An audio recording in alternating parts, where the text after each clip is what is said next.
Puthuyugam FM ஸ்டேஷன்ல கேட்க ஆரம்பிச்சிருக்கீங்க. இனியவை இன்று வித் மீ ராமன் ராஜி. ராஜி வணக்கம். வணக்கம் ராம், எப்படி இருக்கீங்க? நல்லா இருக்கு ராஜி, நீங்க? சூப்பரா இருக்கேன் ராம்.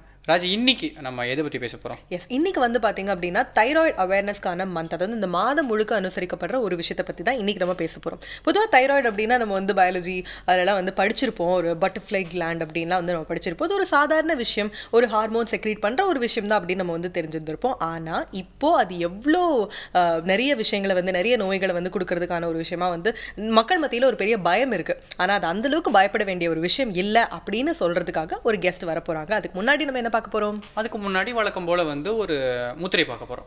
அதாவது என்ன அப்படின்னா, prevention is better then cure அப்படின்னு ஒரு விஷயம் சொல்லுவாங்க இல்லையா? வருமுன் காப்பவன் புத்திசாலி அப்படின்னு சொல்லுவாங்க. ஸோ இந்த மாதிரியான விஷயங்களை தவிர்க்கிறதுக்கு முன்னாடியே இந்த மாதிரி ஒரு யோகா, மெடிடேஷன் இதெல்லாம் பண்ணோம்னா இதை நம்ம தவிர்த்திடலாம் இல்லையா? எஸ் எஸ், நம்ம நிகழ்ச்சி வந்து யோகா இல்லாமல் நம்ம ஆரம்பிக்கவே மாட்டோம். உடலும் உள்ளமும் பகுதியில் யோகாவை பார்த்துட்டு ஆரம்பிச்சிடலாம்.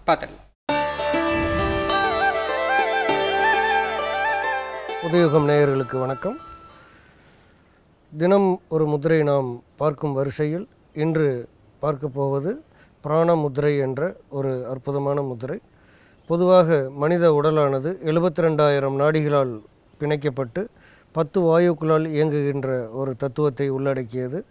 நம்மளுடைய பழங்கால வைத்திய முறைப்படி, சித்த வைத்திய முறைப்படியும் சரி, சித்தர்கள் கையாண்ட முறைப்படியும் உடலின் இயக்கத்தை வாயுக்களே கட்டுப்பாட்டில் வைத்துள்ளன என்று கண்டறிந்துள்ளார்கள். அதில் முதன்மையான வாயுவாக பிராணன் என்ற ஒரு வாயு இருக்கிறது. இது நமது நுரையீரலை மையமாக வைத்து இயங்கக்கூடிய தன்மை பெற்றது.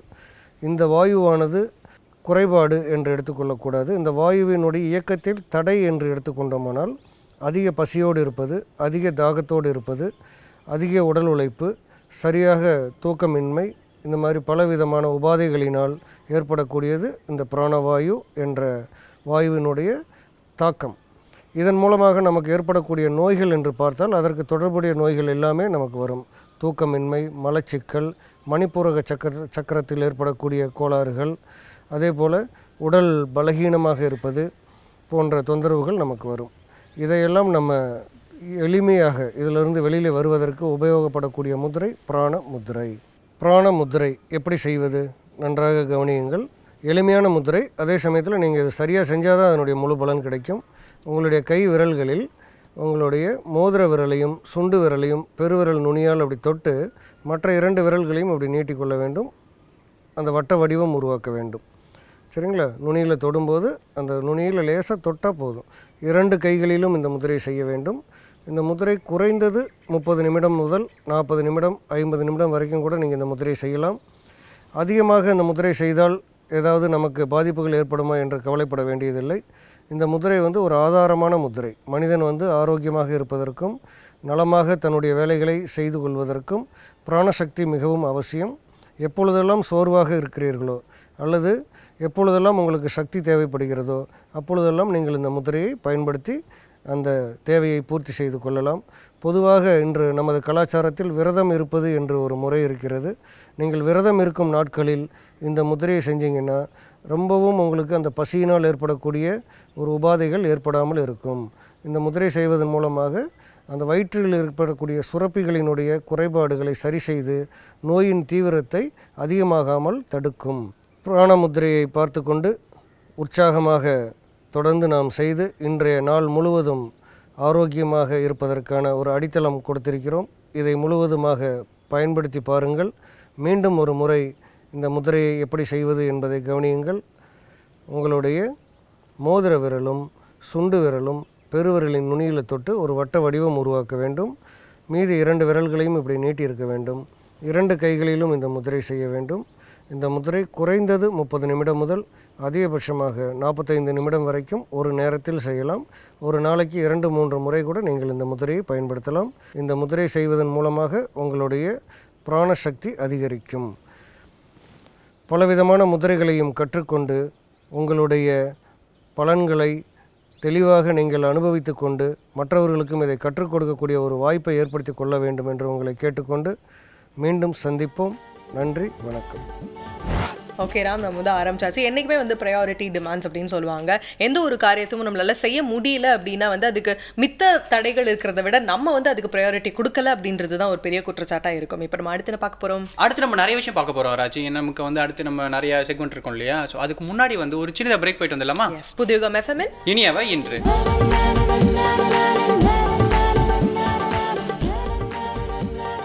Welcome back. இது உங்கள் புதிகம் எஃப்எம்என் இனியவை இன்று with me Raji and Ram. Ram, நான் அடுத்தது என்னது அப்படின்னு கேட்டிருந்தேன். நீங்கள் ஒரு பிரேக் போயிட்டு வந்துடலாம் அப்படின்னு சொன்னீங்க. பிரேக்லாம் போயிட்டு வந்தாச்சு. இப்போ அடுத்து என்ன பார்க்க போகிறோம்? அதாவது ராஜி, கருப்பையில் வந்து கட்டி வந்தால் என்ன பண்ணுறது அப்படிங்கிறத பற்றி வந்து டீட்டெயிலாக வந்து அருண் வந்து இன்னைக்கு சொல்ல போகிறார்.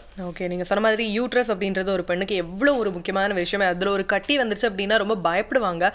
அதில் சித்த வைத்தியத்தில் வந்து ஒரு தீர்வு இருக்குது அப்படின்னா ரொம்ப சந்தோஷமான விஷயம். என்ன அப்படின்றத பார்த்துடலாம். நலம் அன்புடன் பகுதியில் இன்றைக்கு நாம் பார்க்கக்கூடிய நோய் கருப்பை கட்டி. அதாவது யூட்ரஸில் வரக்கூடிய கட்டிகளை தான் நம்ம இன்றைக்கி பார்க்க போகிறோம். அது வந்து ஃபைப்ராய்டு யூட்ரஸ் அப்படின்னு கூட குறிப்பிடுவாங்க. இந்த கருப்பையில் வரக்கூடிய கட்டியினால் என்னென்ன குறிகுணங்கள் இருக்குதுன்னு கேட்டிங்கன்னா, வழக்கமாக வரக்கூடிய மாதவிலக்கோட தன்மை உதிரப்போக்கு வந்து ரொம்ப அதிகமாக இருக்கும். கடுமையான வலியுடன் கூடிய உதிரப்போக்காக இருக்கும். வலி வந்து தாங்க முடியாத அளவுக்கு வலி இருக்கும். வரக்கூடிய அந்த உதிரப்போக்கோட நிறமாற்றமும் இருக்கலாம். அது அடர் சிவப்பு நிறத்தில் இருக்கலாம், சில நேரத்தில் பழுப்பு நிறமாக மாறலாம், செங்கல் நிறத்தில் கூட அந்த உதிரம் வந்து அதிகமாக இருக்கலாம். இந்த மாதிரியான பிரச்சனைகளை ஏற்படுத்தும். கடுமையான அடி வயிற்று வலியில் இருக்கும். அந்த அடி வயிற்று வலியின் காரணமாக முதுகு வலியும் எப்போவுமே இருந்துகிட்டே இருக்கும். முறையற்ற மாதவிலக்கு இருக்கும். அடிக்கடி வர மாதிரி இருக்கும். சில சமயம் லேட் ஆகும். சில சமயம் தொடர்ந்து 2 மாதத்துக்கு இருக்கிற மாதிரி ஒரு சூழ்நிலை இருக்கும். இந்த மாதிரியான பிரச்சனைகளை தான் வந்து இந்த கருப்பை கட்டி வந்து ஏற்படுத்தும். பொதுவாக அவங்களால நிம்மதியாக இருக்க முடியாது. எந்த நேரத்தில் உதிரப்போக்கு ஆரம்பிக்குங்கிறது அவங்களுக்கு ஒரு டவுட்டாகவே இருக்கும். எப்போ ஒரு மனக்குழப்பத்திலே இருக்கக்கூடிய ஒரு சூழ்நிலை இருக்கும். இந்த வியாதி வந்து எந்த வயது பெண்களுக்கு வேணாலும் ஏற்படலாம். அது 30 வயது பெண்களுக்கு ஏற்படலாம், திருமணம் ஆகாமல் இருக்கக்கூடிய பெண்களுக்கு ஏற்படலாம், 40 வயது 45 வயது இந்த உதிரப்போக்கு இருக்கக்கூடிய அந்த சூழ்நிலையில் இருக்கக்கூடிய பெண்களுக்கும் ஏற்படலாம். இந்த கருப்பை கட்டி வருவதற்குண்டான காரணங்கள் பல்வாறாக இருந்தால் கூட அந்த கருப்பை கட்டியை இயல்பான முறையில் நம்ம சித்த மருத்துவம் மூலமாகவே வந்து இதை பரிகரிக்க முடியும். இதற்குன்னு அறுவை சிகிச்சை எதுவும் தேவைப்படாது. பெரும்பாலும் கருப்பை சார்ந்த பிரச்சனைகளாக இருந்ததுன்னா அவங்க திருமணமாகி 2 குழந்தை இருந்தால் கருப்பையே எடுத்து வெளியே வைக்கக்கூடிய ஒரு சூழ்நிலை தான் இருக்குது. அந்த கட்டியை எடுக்கிறத விட கருப்பையை எடுத்துடலாம் அப்படிங்கிற மாதிரி பரிந்துரைக்கக்கூடிய மருத்துவர்கள் நிறைய பேர் இருப்பாங்க. எந்த ஒரு உறுப்புமே நம்ம இறைவன் படைப்பில் வந்து ஒவ்வொரு முக்கியத்துவம் பெறும். அது அந்த உறுப்போடு இருந்தால் தான் நம்ம இயல்பான நிலையில் இருக்க முடியும். நம்மளுடைய ஐம்பூத சேர்க்கை அப்படின்னு சொல்லக்கூடிய அந்த நம்ம உடல் வந்து 50 ஆக்கப்பட்டதுன்னு சொல்லும்போது முறையில்லாமல் தேவையில்லாத ஒரு காரணத்துக்காக நம்ம வந்து உறுப்பை இழக்கிறது வந்து எந்த வகையிலும் நியாயமாக இருக்காது. அதற்குள்ள மருந்துகளை நம்ம வந்து பயன்படுத்தும் போது அந்த கட்டியை கரைக்கக்கூடிய மருந்துகள் நிறைய சித்த மருத்துவத்தில் இருக்குது. அதை கூடிய மருந்துகளை கொடுத்து அதை பரிகரிக்கும் போது இந்த கருப்பை கட்டியிலேருந்து நம்ம முற்றிலுமாக வெளிவர முடியும். ஆரம்ப நிலையில் இருக்குது அப்படின்னா இதுக்குரிய குறிகுணங்கள் பார்த்திங்கன்னா, இப்போ திருமணமான பெண்ணாக இருந்ததுன்னா அவங்களுக்கு வந்து கருத்தரிக்கிறதுல வந்து நிறையா தாமதம் ஏற்படலாம். இந்த கருத்தரிப்பில் வரக்கூடிய தாமதத்திற்கும் இந்த கருப்பை கட்டி வந்து ஒரு காரணமாக இருக்கும். இதை வந்து நம்ம வந்து ஸ்கேன் பரிசோதனை மூலமாக அறிஞ்சிக்கலாம். என்ன பிரச்சனை இருக்குது, என்ன மாதிரியான சைஸில் அந்த கட்டி இருக்குது அப்படிங்கிறத வந்து தெரிஞ்சிக்க முடியும். அந்த கருப்பையில் செயல்படக்கூடிய மருந்துகள் மூலமாக இந்த நோயை வந்து முற்றிலுமாக வந்து செயல்பட முடியும், குணப்படுத்த முடியும். இதை வந்து வீட்டு வைத்தியத்தில் நம்ம இதில் எதுவும் செய்ய முடியாது. இதற்குரிய பரிகாரங்கள் எல்லாம் சித்த மருத்துவர் அணுகினீங்கன்னா அதற்குரிய மருந்துகள் கொடுப்பார்.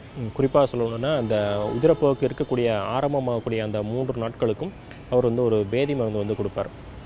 பேதி மருந்து வந்து அந்த நாட்களில் கொடுக்கக்கூடிய பேதி மருந்து வந்து மலை வேம்பாதி தைலம் அப்படின்னு வந்து குறிப்பிடுவாங்க. கலிங்காதி தைலம் அப்படின்னு கூட அதுக்கு இன்னொரு பேர் உண்டு. இந்த மருந்தை எதுக்காக கொடுக்குறாருன்னா, இந்த மருந்து வந்து அந்த நாட்களில் நேரடியாக ஓவரிலையும் கருப்பையிலையும், அதாவது சினைப்பையிலையும் கருப்பையிலையும் செயல்படக்கூடிய ஆற்றலுடையது. அந்த 3 நாட்களும் இந்த மருந்தை கொடுக்கும்போது வந்து ஒரு வகையான பேதி மருந்தாக அது வந்து செயல்படும். ஒரு 4-5 தடவை வந்து வயிறை சுத்தம் பண்ணக்கூடிய ஒரு மருந்தாக இருக்கும். இப்போ இந்த கருப்பையில் இருக்கக்கூடிய கட்டியிலே அது நேரடியாக செயல்படக்கூடிய ஆற்றல் அன்றைக்கி இருக்கும். அதனால தான் அந்த 3 நாட்கள் வந்து அந்த மருந்தை வந்து கொடுக்குறாங்க. அந்த மருந்தை முதல்ல கொடுத்து அதற்குரிய அடுத்த உயர் வகை சித்த மருந்துகள் வந்து கொடுப்பாங்க. கொடுத்து ஒரு 48 நாட்களுக்கு ஒரு முறை இரத்த பரிசோதனையும் ஸ்கேன் பரிசோதனையும் செஞ்சு பார்க்கும்போது இந்த நோயோட தீவிரம் குறையிறத நம்ம வந்து கண்கூட பார்க்கலாம். அதற்கு தகுந்த மாதிரியான அந்த ட்ரீட்மெண்ட் வே இருக்கும். அவங்களுடைய டயட்டில் சில மாற்றங்கள் ஏற்படும். இப்போது உதாரணமாக இந்த கட்டிகள்லாம் வர்றதுக்கு காரணம் வந்து கபநாடி அதிகரித்தால் இந்த மாதிரியான கட்டிகள் வரும் அப்படிங்கிற சித்த மருத்துவ இலக்கியங்கள் குறிப்பிடும். அந்த கபநாடியை குறைக்கும் பொருட்டு கசப்பு சார்ந்த உணவுகளும் காரம் சார்ந்த உணவுகளும் அதிகமாக எடுத்துக்க சொல்லுவாங்க. கசப்பு பொருட்களும் காரமும் எடுக்கும்போது இந்த கபநாடியை வந்து தன்னிலைப்படுத்துறதுக்கு அதுவே ஒரு முக்கியமான ஒரு காரணமாக இருக்கும்.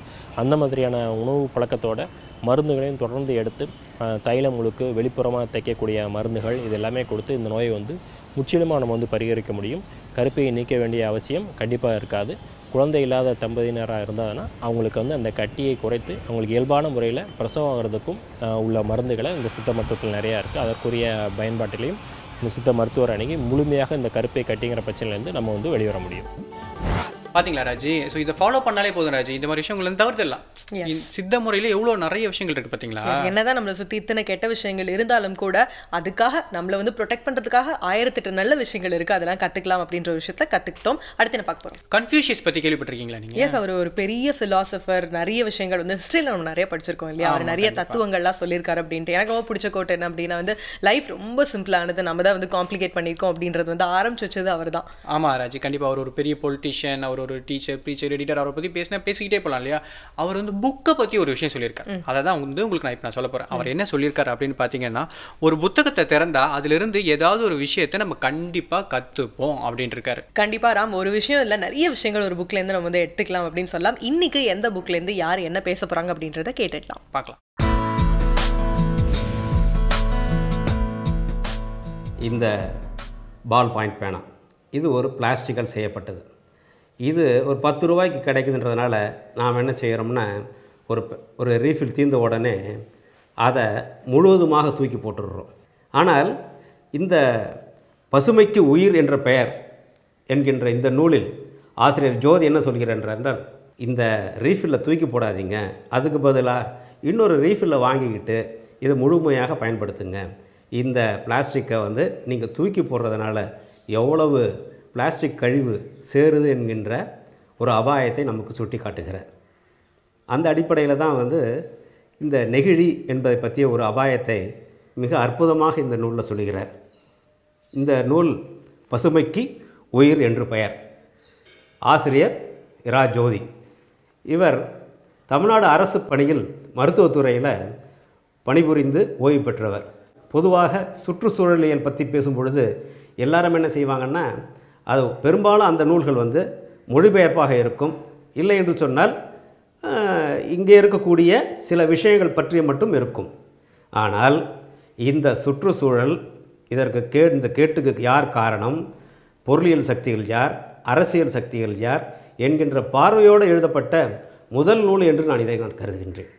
இந்த நூல் எதை பற்றி பேசுது அப்படின்னு பார்க்கணும்னா, புவி வெப்பமயமாதல், எரிசக்தியினால் உண்டாகக்கூடிய நாம் இந்த கரியமில வாயு என்று சொல்லக்கூடிய கார்பன் டை ஆக்சைடு அது வெளிப்படுதல், ஓசோன் படலம் வீணாக்குதல், எல்லாத்தையும் பற்றியும் பேசுகிறார். எல்லாத்தையும் பற்றி பேசுவதோடு மட்டும் இல்லாமல் இதற்காக உலக நாடுகள்லாம் வந்து பல முறை கூடி உச்சி மாநாடுகள் நடத்துகின்றன. இந்த உச்சி மாநாடுகளில் எடுக்கப்பட்ட முடிவுகள் என்ன, இந்த முடிவுகள் அடிப்படையில் வந்து எடுக்கப்பட்ட நடவடிக்கைகள் என்ன, இந்த நடவடிக்கைகளில் வந்து இந்தியாவினுடைய பங்கு என்ன அப்படிங்கிறத பற்றியெல்லாம் இந்த நூலில் மிக அருமையாக சொல்கிறார். பார்த்தீங்கன்னு சொன்னீங்கன்னா, முதல்ல வந்து புவி வெப்பமயமாதல் என்பதை பற்றி இவர் சொல்கிறார். புவி வெப்பமயமாதல் அப்படின்னு சொன்னால் என்ன? இன்றைய தேதியில் நம்ம பூமியினுடைய சராசரி வெப்பநிலை 14 டிகிரி செல்சியஸ். இந்த 14 டிகிரி செல்சியஸிலிருந்து இந்த சராசரி 2 டிகிரி கூட, அதாவது 16 டிகிரி செல்சியஸாக மாறினால் என்ன நடக்கும்? உடனடியாக ஆர்க்டிக் பிரதேசம் சுத்தமாக மறைந்துவிடும். அதில் இருக்கிற பனியெல்லாம் வந்து கரைஞ்சி அந்த ஆர்க்டிக் கடலே காணாமல் போயிடும் அப்படின்னு சொல்கிறார். அப்படின்னு சொன்னால் அடுத்து 6 டிகிரி செல்சியஸ் கூட போச்சுன்னு சொன்னால், அதாவது 14 டிகிரியிலேருந்து 6 டிகிரி செல்சியஸ் கூடி 20 டிகிரி செல்சியஸாக இந்த சராசரி உயர்ந்தால் என்ன ஆகும்? உடனடியாக 90 விழுக்காடு மனிதர்கள் உடனடியாக இறந்து விடுவார்கள். இந்த ஆபத்து தான் வந்து இந்த நூலில் வந்து மிக விரிவாக சொல்லிட்டு வர்றார். 1970க்கு பின்னர் தான் இந்த ஆராய்ச்சிகள்லாம் தொடங்கின. அப்படி சொல்லும் பொழுது முக்கியமாக தொழிற்சாலையிலேருந்து வெளிப்படக்கூடிய மீத்தேன், கரியமில வாயு இதெல்லாம் தான் காரணம் அப்படிங்கிறத கண்டறிஞ்சிருக்கிறாங்க. அதில் முக்கியமாக வந்து நாம் செய்ய வேண்டியது அப்படிங்கிறத நாம் கவனிக்க வேண்டியதுன்னு சொன்னால், இப்பொழுது குண்டு பல்புகளுக்கு பதிலாக சுருள் விளக்குகளை பயன்படுத்தலாம். இந்த சுருள் விளக்குகள் மட்டும் நாம் வந்து தமிழ்நாடு முழுவதும் வந்து பயன்படுத்தணும்னா ஒரு வருஷத்துக்கு 600 மெகாவாட் மின்சாரத்தை நம்ம மிச்சப்படுத்த முடியும். அதே போல் வந்து அதிகமான மரங்களை வளர்த்துக்க வேண்டும். நீராதாரங்கள் அதாவது வந்து பெருகும் அளவுக்கு வந்து நம்ம வந்து மழைநீர் சேகரிப்பு போன்ற திட்டங்களை நம்ம வந்து செய்ய வேண்டும் அப்படிங்கிற இதெல்லாம் வந்து பொதுமக்களும் அரசியல்வாதிகளும் ஒருங்கிணைந்து செய்ய வேண்டிய கடமைகள் என்பதை வந்து மிக அற்புதமாக சொல்லியிருக்கிறாரு. அதோடு இல்லாமல் வந்து இந்த புத்தகத்தில் வந்து ரொம்ப எளிமையாக அவர் சொல்லியிருக்கிற விஷயங்கள்லாம், அதாவது வந்து எரிசக்தியை பற்றி சொல்லும் பொழுது எப்படி வந்து நாம் எரிசக்தியை வீணடிச்சிக்கிட்டு இருக்கிறோம், அவைகளை எப்படி குறைக்கணும் அப்படிங்கிறதுக்காக தான் சில உதாரணங்களோடு விளக்கியிருக்கிறாரு. நெகிழியை பற்றி சொல்கிறாரு. அதுக்கப்புறமா மின்னணு கழிவுகள் வருஷத்துக்கு இந்தியாவில் வந்து 2003ஆம் ஆண்டில் வந்து 3.8 லட்சம் டன்கள் உற்பத்தி செய்யப்பட்டது. இது 2012 8 லட்சம் டன்களாக உயர்ந்திருக்குது. இது இன்னும் வரும் ஆண்டுகளில் இந்த மின்னணு கழிவுகள் இன்னும் அதிகமாகும்.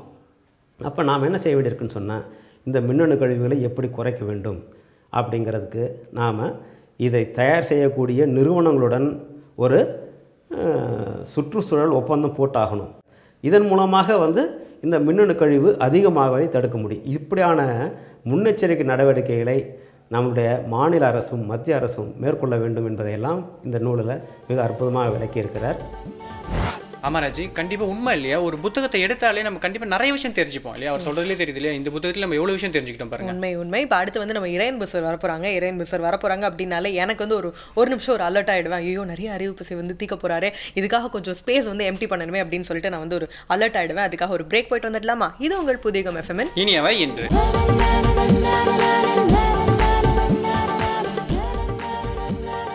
Welcome back. இது உங்கள் புதியகம் FM இனியவை இன்று with me Raji and Ram. நான் ஏற்கனவே சொன்ன மாதிரி அடுத்து இறையன்பு சார் வரப்போறாங்க. எதை பத்தி பேச போறாங்க ராம்? இறையன்பு சார் எதை பத்தி பேச போறாரு அப்படின்னா, சுகாதாரம் அப்படிங்கிற ஒரு விஷயம் இருக்கு பார்த்தீங்களா, அதை பத்தி தான் வந்து அவர் பேச போறாரு. எஸ், சுத்தம் என்பது நமக்கு அப்படின்லாம் வந்து அழகா பாடியிருப்போம். நாம எந்த அளவுக்கு கிளீனா வச்சிருக்கோமோ அதை வச்சுதான் வந்து நம்மளுடைய கேரக்டரே வந்து டிசைட் பண்ணுவாங்களா. இந்த மாதிரி சுத்தமா இருக்கிறத வச்சு எக்கச்சக்கமான விஷயங்கள் இருக்கு. அதை பத்தி இறையன்பு சார் என்ன சொல்ல போறாங்க அப்படின்றத பார்த்துடலாம். நாம் வந்து பல நேரங்களில் ஒரு டேர்மை யூஸ் பண்ணுறோம். இது இங்கிலீஷ்லேயும் யூஸ் பண்ணுறோம், தமிழ்லேயும் யூஸ் பண்ணுறோம். ஈ வாஷ்ட் ஹிஸ் ஹேண்ட்ஸ் அப்படிமா, அவன் கை கழுவிட்டான் அப்படிமா. கை கழுவிட்டான் என்னென்னா இனிமேல் அவனுக்கு பொறுப்பில்லைன்னு சொல்லிட்டான் அப்படிங்கிற மாதிரியான ஒரு பொருளில் அதை யூஸ் பண்ணுறோம். உண்மையிலேயே கையை அலம்புறது, கையை கழுவுறது அப்படிங்கிறது என்ன ஒரு மோசமான ஒரு விஷயமா அப்படின்னா, கையை அலம்புறதுக்காக வந்து பல நேரங்களில் வந்து பல சர்வதேச நிறுவனங்கள் கூட ப்ரோக்ராம்ஸ் நடத்துகிற அளவுக்கு கையை அலம்புறது ரொம்ப முக்கியம். எப்பப்பெல்லாம் கையை அலம்பணும் அப்படிங்கிறதும் ரொம்ப முக்கியம். எப்படி கையை அலம்புறது அப்படிங்கிறதும் முக்கியம். கையை அலம்புறதுன்னா சும்மா கொஞ்சம் தண்ணியை போட்டு இப்படியே அலம்புறவங்க இருக்காங்க. அப்படி கிடையாது. கையை அலம்பும் போது அதை நல்லா அலம்பணும். அதுக்கு 7 ஸ்டெப்போ 5 ஸ்டெப்போ கூட சொல்கிறாங்க. இப்படி அலம்புறது, அப்புறம் இப்படி அலம்புறது, அப்புறம் இப்படி அலம்புறது, அப்புறம் இந்த நகத்தெல்லாம் இப்படி தேய்ச்சி அலம்புறது, அப்புறம் இப்படி அலம்புறது, ரிஸ்ட் வரைக்கும் அலம்புறது தான் கை அலம்புறது. அப்படி அலம்புனா தான் கையில் இருக்கிற அழுக்குகள்லாம் போகும் அப்படின்னு. இப்போ நிறைய பேர் வந்து கை அலம்புவாங்க, வெறுமனை கை அலம்புவாங்க. ஆனால் அதில் இருக்கக்கூடிய கையில் இருக்கக்கூடிய அழுக்குகள்லாம் போயிருதா அப்படின்னா கிடையாது. அதனால தான் நம்ம என்னென்னா சோப்பு போட்டு கையலம்பணும். சில நேரங்களில் யூனிசெஃப் மாதிரி ஆர்கனைசேஷன்ஸ் எல்லாம் சோப்பு கிடைக்காத இடத்துல சாம்பலாவது போட்டு கையலம்புனா பரவாயில்ல அப்படின்னு சொல்லி இன்சிஸ்ட் பண்ணாங்க. நல்லா கையலம்புறது ரொம்ப மஸ்ட். ஏன்னா இப்போ வந்து டாய்லெட் போயிட்டு வந்து சரியாக கையலம்பாததுனால நிறைய நோய்கள் பரவுது. இப்போ நீங்கள் இமேஜின் பண்ணி பாருங்கள், ஒரு பிளேன் இருக்குது, ஒரு 60 பிளேன் தினமும் வந்து ஒரு 100-150 குழந்தைங்களோட 5 வயசுக்கு உள்ள ஒரு குழந்தைங்களோட போய் டெய்லி கிராஷ் ஆனால் அது எவ்வளோ பெரிய நியூஸ் ஆகும். இப்போ ஒரு பிளேன் கிராஷ் ஆனாலே ஒரு 3 மாதம் 4 மாதத்துக்கு அதை நினச்சிட்ருக்கோம் நம்ம.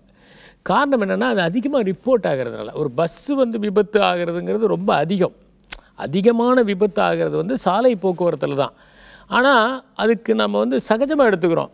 பிளேனில் போகும்போது அது ஆக்சிடெண்ட் ஆச்சுன்னா அது பயங்கரமான ஒரு செய்தியாக ஆகுது. அதுக்கு இன்னொரு காரணம் கூட, ஏன்னா பிளேனில் போகிறவங்களாம் ரொம்ப பணக்காரங்கள், இன்ஃப்ளூயன்ஸ் நிறைஞ்சவங்க, காரில் போகிறவங்க, பஸ்ஸில் போகிறவங்க சாதாரணமானவர்கள் அப்படிங்கிற எண்ணம் கூட இருக்கலாம் அப்படின்னு சொல்பவர்கள் உண்டு. ஆனால் அதில் முக்கியமானது என்னென்னா 60 பிளேன் ஒரு 5 வயசு குழந்தைங்களோட டெய்லி கிராஷ் ஆனால் என்ன ஆகுமோ அதே அளவுக்கு 6.5 மில்லியன், அதாவது 65 லட்சம் குழந்தைகள் 5 வருஷத்துக்கு உள்ளாரியே தங்களுடைய 5 இயர்ஸை கம்ப்ளீட் பண்ணுறதுக்கு முன்னாடியே இறந்து போயிடுறாங்க உலகம் எங்கும். எதனால் இருக்கிறாங்க அப்படின்னா கையை அலம்பாததுனால இருக்கிறாங்கன்னு சொல்லப்படுது. அது கையை சரியாக அலம்புனா நிறைய வியாதிகள் வராது. டைஃபாய்டு வராது, டிப்தீரியா வராது, அப்புறம் சார்ஸ் வராது. இது மாதிரி பலவிதமான நோய்கள் வந்து ஜாண்டிஸ் வராது. இதெல்லாமே வந்து இந்த ஹியூமன் ஃபீசஸில் இருக்கிற இன்ஃபெக்ஷனால் வரக்கூடிய பல நோய்கள் இருக்கின்றன. அதெல்லாம் ஒழுங்காக கையாளமுனா வராது. சாதாரணமான விஷயங்கள் கூட, இப்போ ஒரு உதாரணம் எடுத்துட்டிங்கன்னா நமக்கே தெரியும், நம்ம வந்து இந்த கன்ஜக்டிவிட்டிஸ் அது பார்த்திங்கன்னா ஒருத்தர் வந்தவங்க இன்னொருத்தருக்கு கை குலுக்கிட்டாங்கன்னா அவங்க உடனே கண்ணில் வச்சாங்கன்னா அவங்களுக்கு வந்துடும். கை அலம்புறதுங்கிறது மஸ்ட். நம்ம யார்கிட்ட கை குலுக்குனாலும் அவங்க வந்து கையை சுத்தமாக வச்சுருக்காங்கங்கிறதுக்கு எந்த விதமான ஒரு கேரண்டியும் கிடையாது. ஆனால் நம்ம வந்து உடனே அவரை கை குலுக்கின உடனே நம்ம உடனே பக்கத்தில் வந்து கையலம்பி அவரை அசிங்கப்படுத்த முடியாது. ஆனால் என்ன பண்ணலாம், நாம் சாப்பிடும்போதோ தேநீர் சாப்பிடும்போதோ அந்த கையை நல்லா அலம்புறதுங்கிறது ஒரு மஸ்ட். இதில் வந்து அடிக்கடி கையை அலம்பிக்கிட்டு இருக்காரு அப்படிங்கிறதுனால வந்து அவங்க வந்து சுத்தமானவங்கன்னு சொல்ல முடியாது. சில பேருக்கு வந்து அப்சசிவ் கம்பல்சரி டிஸார்டர் கூட இருக்கலாம். இப்போ ஒரு உதாரணத்துக்கு எடுத்துட்டிங்கன்னா மேக்பத்தில் லேடி மேக்பத் எப்போ பார்த்தாலும் கையாளம்பிக்கிட்டே இருப்பாங்க. ஏன்னா அவங்க ஒரு கொலை செய்கிறதுக்கு உடந்தையாக இருந்ததுனால அவங்க கையில் இரத்தக்கரை படிந்ததுனால எப்போவுமே அந்த இரத்தக்கரை வந்து அவங்களுக்கு ஒரு கில்ட்டி ஃபீலிங்கை ஏற்படுத்துறதுனால அவங்க கையில் ரத்தம் இருப்பதாகவே நினைத்து கொண்டு அடிக்கடி கையாளம்பிக் கொண்டே இருப்பதாக ஷேக்ஸ்பியர் படைக்கிறார். இது வந்து ஒரு ரேர் கேஸ். ஆனாலும் கூட இப்போ வந்து சுத்தமாக வச்சுக்கிறது, கையை சுத்தமாக வச்சுக்கிறது, தன்னுடைய உடலின் மற்ற உறுப்புகளை சுத்தமாக வச்சுக்கிறது, நகங்களை சுத்தமாக வச்சுக்கிறது, பற்களை சுத்தமாக வச்சுக்கிறது, இதெல்லாம் தான் வந்து நம்ம ஒரு ஹெல்த்தியான லைஃப் லீட் பண்ணுறதுக்கு ரொம்ப அவசியமான ஒன்று. இப்போ வந்து இதையெல்லாம் நம்ம கற்றுக்காமல் நம்ம நிறைய படித்து நிறைய டிகிரி வாங்கி நிறைய உயர்ந்த இடத்துக்கு போய் பிரயோஜனம் இல்லை. ஏன்னா நம்ம பக்கத்தில் உட்காந்துருக்கவங்களுக்கு ரொம்ப அது அருவருப்பாக இருக்கும். நம்முடைய உடல் வந்து தூய்மையாக இருக்கிறது. அமெரிக்காலலாம் பார்த்திங்கன்னா லிஃப்ட்லலாம் போகும்போது யாராவது ஒருத்தருடைய உடம்புல ஒரு துர்வாசனை ஏற்பட்டாலே அவங்கள ஒரு மாதிரி பார்ப்பாங்க, ஒரு மாதிரி பூச்சை பார்க்குற மாதிரி அப்படி பார்ப்பாங்க. அங்கே வந்து எப்படின்னாங்க அவங்க வந்து லைட்டாக ஒரு பர்ஃப்யூம் போட்டுக்கிறதுங்கிறது மஸ்ட்டு. அந்த சொசைட்டி ஹஸ் அக்செப்டட். இப்போ நம்ம ஊரில் பார்த்திங்கன்னா தெரியும், நம்ம ட்ராபிக்கல் வெதர், நம்ம உடலை சுத்தமாக வச்சுக்கிறதுங்கிறது ரொம்ப அவசியம். அதுலேயும் கைகளை சுத்தமாக வச்சுக்கிறதுங்கிறது ரெண்டு விதம். ஒன்று வந்து மன ரீதியான சுத்தம், அதாவது என்னென்னா நேர்மை தூய்மை, இதை குறிக்கக்கூடாது. அவர் கை சுத்தம் அப்படின்னா என்ன அர்த்தம்னா அவர் வந்து நேர்மையானவர் அப்படிங்கிறது. வாய் சுத்தம் அப்படின்னா என்ன அர்த்தம், நல்ல சொற்களை பேசுவது. ஜீசஸ் கிரைஸ்ட் கூட என்ன சொல்கிறாருன்னா, நீ உங்கள் வாய்க்குள்ளே என்ன போகுதுங்கிறது முக்கியம் இல்லை, உங்கள் வாயிலிருந்து என்ன வருது. வாய்க்குள்ளே போகிறது உணவு, வாய் விட்டு வெளியே வர்றது என்ன, நம்ம பேசுகிறது தானே, அது மேன்மையானதாக இருக்கணும் அப்படின்னு சொல்கிறார். எனவே நாம் கைகளை தூய்மையாக வைத்துக்கொள்வது என்பது மிகவும் முக்கியமான ஒன்று. அதை நாம் கவனத்தோடும் உள்ளுணர்வோடும் அணுகினால்தான் வளமான வாழ்க்கையை வாழ முடியும், நோயற்ற வாழ்க்கையை வாழ முடியும். நன்றி, வணக்கம். ரொம்ப இம்பார்ட்டண்டான விஷயம் பற்றி பேசினார்ல ராஜு. நம்ம இதுக்கு முன்னாடி வந்து பார்த்தீங்கன்னா ஹேண்ட் வாஷ் அவேர்னஸ் வீக்னு சொல்லிட்டு நம்ம கொஞ்ச நாள் முன்னாடி பேசணும் இல்லையா. நமக்கு வந்து கெஸ்ட் கூட டான்ஸ்லாம் ஆடி காட்டினாங்களா, ஞாபகம் இருக்கு. அதில் இன்னொரு விஷயம் வந்து எனக்கு ஒரு பெரிய சந்தேகத்தை கிளியர் பண்ணாங்க அப்படின்னு சொன்னோம். ஆனால் ரிப்பீட் பண்ணுறதுல ஒன்றும் தப்பு கிடையாது. அடிக்கடி நிறைய பேர் வந்து கை கழுவிட்டே இருப்பாங்க, நிறைய பேர் கையை கழுவ மாட்டாங்க, அது அவங்கள பற்றி பேசுவாங்க. பட் நிறைய பேர் வந்து அடிக்கடி கை கழுவிட்டே இருப்பாங்க. ஒரு வெளியே போயிட்டு வந்தாங்க அப்படின்னா டக்குன்னு கை கழுவாங்க, சும்மா கை கழுவாங்க அப்படின்னு சொல்லிட்டு நிறைய பேர் ஒரு கம்ப்ளைண்ட்டாகவே வைப்பாங்க. ஆனால் அது ஒரு டவுட்டாக நானும் கேட்டிருந்தேன், ஏன்னா நானும் அதை பண்ணுவேன். ஆனால் அவங்க என்ன சொன்னாங்க அப்படின்னா அது தப்பே கிடையாது. எத்தனை தடவை கை கழுவுறோமோ அத்தனை நமக்கு நல்லது அப்படின்ட்டு. ஏன்னா இருக்கிறதுலே வந்து ரொம்ப அதிகமான அழுக்கு செய்கிற ஒரு இடம் வந்து இந்த கை தான். ஸோ இதை அடிக்கடி வந்து சுத்தம் பண்ணுறதுல தப்பே கிடையாது அப்படின்னு சொல்லிட்டாங்க. நல்ல விஷயம் ரிமைண்ட் பண்ணியிருக்கீங்க ராஜி. இப்போ நம்ம அடுத்து வந்து கெஸ்ட் வர போகிறார். நம்ம தைராய்டுக்கான நிறைய விஷயங்கள் நம்ம டவுட் வச்சிருக்கோம் இல்லையா, அதெல்லாம் கேட்டு தெரிஞ்சுக்க போகிறோம். ஸோ கெஸ்ட் வரதுக்கு முன்னாடி ஒரு சின்னதாக பிரேக் எடுத்துக்கலாம். புதிய எஃப்எம் ஸ்டேஷனின் இனியவை இன்று.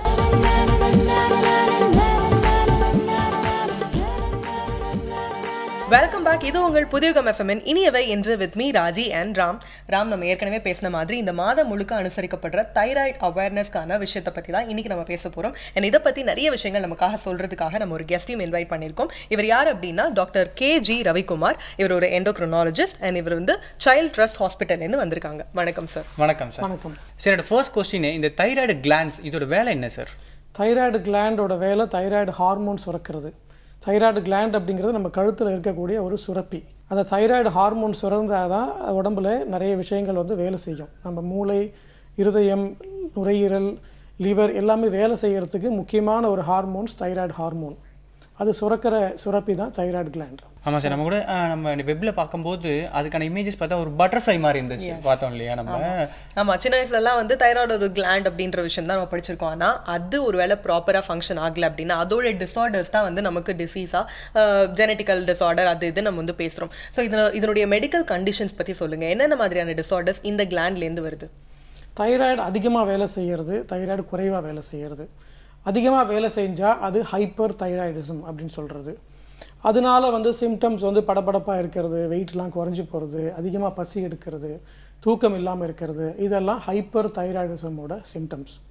அது குறைவாக வேலை செஞ்சால் அது ஹைப்போ தைராய்டிசம்னு சொல்கிறோம்.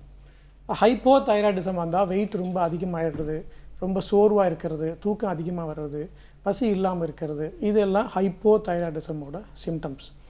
இதை விட ஒரு சில பேருக்கு தைராய்டில் கட்டி வரலாம், சாதாரண கட்டி வரலாம், கேன்சர் கட்டி வரலாம். இதெல்லாம் தைராய்டோட அறிகுறிகள். சார் நீங்கள் சொல்லும் போது எனக்கு ஒரு டவுட் வருது. இதில் வந்து அதிகம் கம்மி அப்படின்னு சொன்னீங்க இல்லையா, இந்த கிளாண்டு ஏறும் இறங்கும், இது எதனால சார்? முக்கியமான காரணங்கள் பார்த்தீங்கன்னா தைராய்டை சரியாக வேலை செய்ய விடாமல் செய்கிறதுக்கு உடம்புல ஆன்டிபாடிஸ் அப்படின்னு சொல்லி ஒரு சில பொருள்கள் சுரக்குது. ஆன்டிபாடிஸ் அப்படின்றது எதிர்ப்பு பொருள்கள். இந்த எதிர்ப்பு பொருள்களால் தைராய்டு வந்து அதிகமாக சுரக்கலாம், இல்லை குறைவாக சுரக்கலாம்.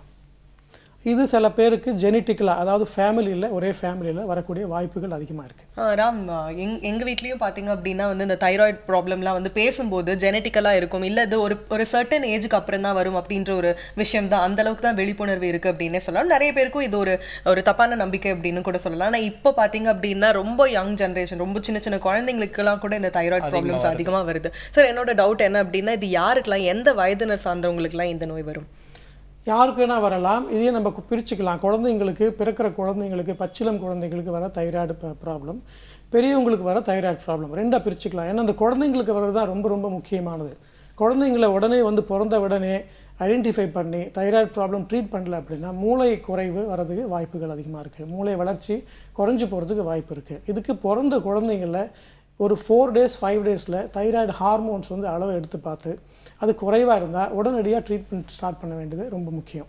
இது ஜெனட்டிக்கல் டிஸார்டர் தான் இல்லையா? இது ஜெனட்டிக்கலாக டிஸார்டர் வரலாம், இல்லை ஒரு சில பேருக்கு வந்து அபூர்வமாக மியூட்டேஷன் அப்படின்னு சொல்கிறது, ஜெனட்டிக்கலாக வந்து மியூட்டேஷன், ஒரு சில மரபணுக்கள் வந்து மாறி போகிறதால ஒரு சில குழந்தைங்களுக்கு மட்டும் வரலாம். இதே வந்து பரம்பரையாகவும் வரது உண்டு. அதாவது சொந்தத்தை கல்யாணம் பண்ணுறவங்க, அவங்களுக்கு வந்து கொஞ்சம் அதிகமாக வர்றதுக்கு வாய்ப்புகள் அதிகமாக இருக்குது.